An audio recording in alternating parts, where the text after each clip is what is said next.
नमस्कार, मी संदीप करमरकर.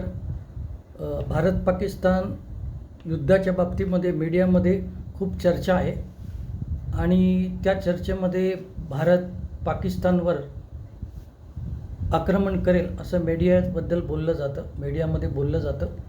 तर त्याच्यामध्ये तुम्हाला असं वाटतं का मी काही तुम्हाला प्रश्न विचारतो? जर तुम्हाला तसं वाटत असेल तर जरूर कॉमेंट करा. पहिल्यांदा जेव्हा मोदी प्राईम मिनिस्टर झाले ती तारीख होती 26 मे 2014, म्हणजे त्याच्यामध्ये 2 आणि 6 8 आला. त्याच्यानंतर नोटबंदी झाली ती 8 नोव्हेंबर 2016ला झाली, त्याच्यामध्ये 8 आकडा होता. नंतर बालाकोट ऑपरेशन जे झालं ते 26 फेब्रुवारी 2019ला झालं, त्यामध्ये सुद्धा 8 आकडा आला.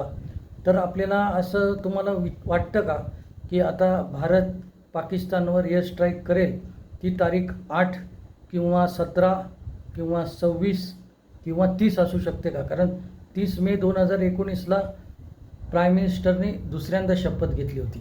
ह्या तारखांमध्ये काही भारत पाकिस्तानवरती एअर स्ट्राईक करेल का?